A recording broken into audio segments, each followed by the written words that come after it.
Chemical કાંડ બાદ દારૂબંધીનો કડક અમલ કરાવવા જઈ રહેલી પોલીસ સાથે ઘર્ષણના બનાવો વધી રહ્યા છે। વલસાડમાં રાત્રે રેડ પાડવા ગયેલી પોલીસ સાથે સ્થાનિકોએ હોબાળો કર્યો અને કલાકો સુધી ધમાલ મચાવી।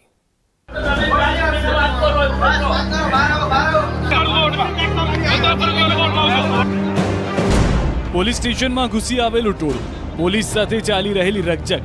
આ દ્રશ્યો ધરમપુર પોલીસ સ્ટેશનના છે, જ્યાં બાતમીના આધારે પોલીસ દારૂના અડ્ડા પર દરોડા પાડવા પહોંચી, પરંતુ હાથ લાગી દારૂની ખાલી બોટલો।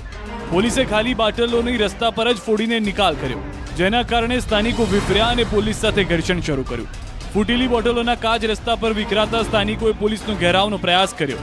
એક ટોળું વિરોધ કરતું છેક પોલીસ સ્ટેશનમાં ધસી આવ્યું અને રકઝક શરૂ કરી।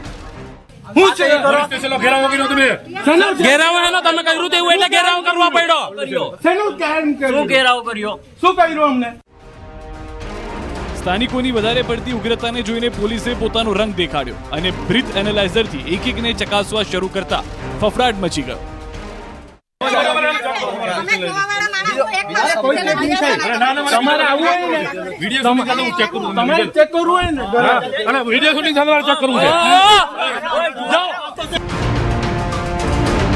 ચેક કરતા ઘણા લોકો પીધેલા જણાયા। એને પોલીસે પકડી લેતા ટોળું વધુ વિફર્યું અને પોલીસ જ પીધેલી હોવાનો આરોપ લગાવ્યો। અમે શાંતિથી આવીને વાત કરતા છીએ, તો છતાં ભાઈ પોતે કદાચ પીધેલા હશે। તમે પહેલા પોતાનું ચેક કરાવો સાહેબ। સાહેબ તમે આવું નહીં કરી શકો।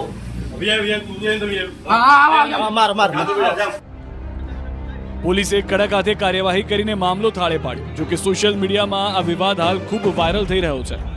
ભરતસિંહ વાઢેર, ન્યૂઝ 18 ગુજરાતી, વલસાડ। સુરતમાં દેશી દારૂની ભઠ્ઠીઓ પર પોલીસે ડ્રોનની મદદથી દરોડા પાડ્યા। તાપી નદીના કિનારે શંકાસ્પદ વિસ્તારોમાં દિવસભર પોલીસે અડ્ડાઓનો નાશ કર્યો। આ દ્રશ્યો સુરત શહેરના છે, જ્યાં પવિત્ર તાપી નદીના કિનારે દારૂનું દૂષણ ફેલાવતી દેશી દારૂની ભઠ્ઠીઓનો ખાત્મો કરવા પોલીસે ડ્રોન ટેકનોલોજીનો ઉપયોગ કર્યો। જાડી ઝાખરામાં ચાલતી દારૂની ભઠ્ઠીઓને ડ્રોનની મદદથી શોધવામાં આવી અને ત્યારબાદ સ્થળ પર પહોંચીને પોલીસની ટીમે ભઠ્ઠીઓનો નાશ કર્યો। દિવસ દરમિયાન 6 જેટલી ભઠ્ઠીઓનો ખાત્મો કરાયો। પોલીસ દ્વારા શહેર ઉપરાંત આસપાસના વિસ્તારમાં પણ ડ્રોનની સર્વેલન્સ કરવામાં આવશે। આ દ્રશ્યો જોયા બાદ એવી ચર્ચા ઉઠી છે કે પહેલા આવું કરવાની જરૂર હતી। એક ચર્ચા એવી પણ છે કે હવે જાગ્યા ત્યારથી સવાર સમજીને પોલીસ આ કડક કાર્યવાહી યથાવત રાખે। કીર્તેશ પટેલ, ન્યૂઝ 18 ગુજરાતી, સુરત।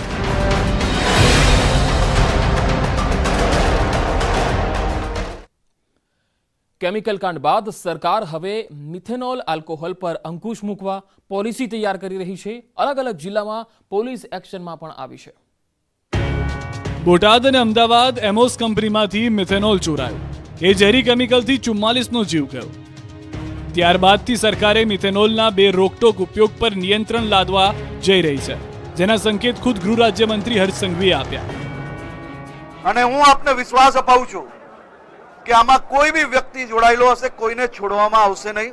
આ પ્રકારની ઘટના ભવિષ્યમાં ના બને તે માટે આ મિથેનોલ એલ્કોહોલ જે છે એને કંટ્રોલ કઈ રીતે કરી શકાય તેની પોલિસી ઉપર બી સરકાર આગળ વધી રહી છે। સુરતમાં રેન્જ આઈજી રાજકુમાર પાંડ્યને કેમિકલ ઉદ્યોગ સાથે સંકળાયેલા વેપારીઓ સાથે બેઠક યોજી। દક્ષિણ ગુજરાતમાં કેમિકલ કાંડ ન થાય એ માટે અધિકારીઓને કડક સૂચના અપાઈ। હવેથી મિથેનોલ આલ્કોહોલના ઉપયોગનો સમગ્ર ડેટા રખાશે। સ્ટોરેજના સ્થળે સીસીટીવી લાગશે। પરિવહન સમયે થતી ચોરી અટકાવવા વાહનોમાં જીપીએસ લગાવાશે। વડોદરામાં પણ પોલીસ કમિશનર શમશેર સિંહ પણ વેપારીઓ અને અધિકારીઓ સાથે બેઠક યોજી સુપરવિઝનની રણનીતિ ઘડી। કોઈ પિલફરેજ અથવા ચોરી કરવા માટે કોઈ પ્રયાસ ન કરે તે માટે તમામ વ્હીકલમાં જીપીએસ પણ લગાવવા માટે વ્યવસ્થા કરવામાં આવશે। આ પ્રકારના અનેક જે પગલાં છે એના લીધે કોઈ પણ સમયમાં મિથેનોલ આલ્કોહોલ કોઈ ગલત આદમી કે ગલત કામ માટે ગેરકાયદેસર આ રીતે કન્ઝમ્પશન માટે પહોંચે નહીં। આ જે મિથેનોલનો સ્ટોરેજ છે ત્યાં સીસીટીવી કેમેરા રાખવામાં આવે અને જવાબદાર અધિકારીઓને જ એનું હેન્ડલિંગ સોંપવામાં આવે તે પ્રમાણે સૂચના કરવામાં આવી અને અવારનવાર તેઓ લોકોને આની પર એમના સિનિયર અધિકારીઓ સુપરવિઝન રાખે એવી સૂચના કરવામાં આવી। આ તરફ કેમિકલ કાંડના વિરોધમાં બરવાડામાં કોંગ્રેસ પ્રદેશ પ્રમુખ જગદીશ ઠાકોરની આગેવાનીમાં કોંગ્રેસે ધરણા યોજ્યા અને આરોપીને કડક સજા અને તટસ્થ તપાસની માંગ કરી। Bureau report, news 18 Gujarati. Rajkot Pradyuman નગર પોલીસે યુવતીની અટકાયત કરી છે। આ યુવતીએ તોફાની રાધા નામથી ઇન્સ્ટાગ્રામ બનાવી 3 અલગ અલગ વિડીયો બનાવ્યા, જે પૈકી એક વિડીયો પ્રદ્યુમન પોલીસ મથકમાં બનાવ્યો હતો, બીજો વિડીયો ગાંજા જેવા પદાર્થ સાથે બનાવ્યો, જ્યારે અન્ય એક વિડીયોમાં જેતપુર ટોલનાકાનું બેરિયર તોડતી હોટ તેવા દ્રશ્યો જોવા મળ્યા, જેને લઈને પોલીસે તોફાની રાધા નામનું ઇન્સ્ટાગ્રામ ધરાવતી યુવતીની અટકાયત કરી તેમના પરિવારજનોને પણ બોલાવ્યા। પોલીસ પૂછપરછમાં યુવતીનો વિડીયો 2 થી 2.5 વર્ષ પહેલાનો હોવાનું સામે આવ્યું।